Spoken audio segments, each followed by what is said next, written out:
Hey, this is Om Youngmisuk of ESPNNewYork.com, and I'm here with my man Dan Graziano of NFC East blog fame from ESPN.com, and we're here at Giants training camp. They had their first practice today. Dan and I watched it. Dan, what are your observations from the first day of camp? Well, I think a lot of people have their eyes on the rookies, specifically David Wilson, the first-round pick, the running back, and Ruben Randall, the wide receiver out of LSU. And I think, Randall showed a lot, I thought, especially he made some plays down the field. He looked like he was, easily in sync with Eli Manning, which is important. And Wilson they had with the third team, which I found interesting. I think a lot of people are wondering if Wilson can be the guy that sort of is Ahmad Bradshaw's backup, and some people even wonder if he could take carries away from Bradshaw, which I find unlikely. Why do you think he's with the third team? I just think maybe it's a case of, a rookie having to earn his playing time, basically. I think he still needs to learn the system. He needs to learn pass protection schemes, but he is right. They did have Ahmad Bradshaw, that DJ Ware got the backup carries, Andre Brown, and then Darrell Scott. That was the pecking order. David Wilson did have a nice catch off a high pass from Ryan Perrilloux. Darrell Scott did drop one if we're going to look at every snap, basically, in practice.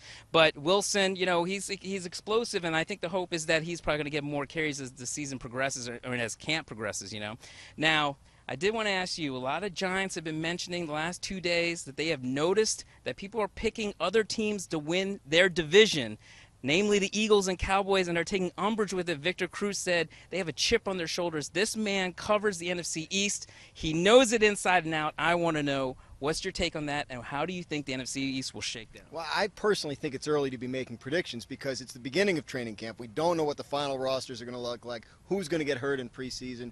But, yes, again, we're going to have a situation this year where if you look at the rosters, the Eagles are going to be a popular pick nationally to win the NFC East and possibly to get to the Super Bowl. They look fantastic on paper. The thing to remember with the Eagles, and I'm sure the Giants would tell you this in their most honest moments, the Eagles looked fantastic on paper last year too. And then they went out and blew a whole bunch of fourth quarter leads and basically played like a bunch of losers at times, whereas the Giants played big in the biggest spots and ended up winning the Super Bowl. So you have to factor that into your analysis. The Eagles look strong, they look deep, but they're going to have to prove it. And the Giants feel like, well, we're a team that's already proven it, so why not pick us? Makes sense. I can see their perspective. Well, I guess, it could come down to that last game of the year between the Giants and the Eagles. At least that's my feeling. I guess it'll probably be a good thing if Vince Young is not the quarterback in that last game, because last time Vince Young tore them up. But, I guess we're going to have to look forward to the season, and this is why this guy is here to write all about the Eagles, Giants, Redskins, and Cowboys, and I'm here to write about the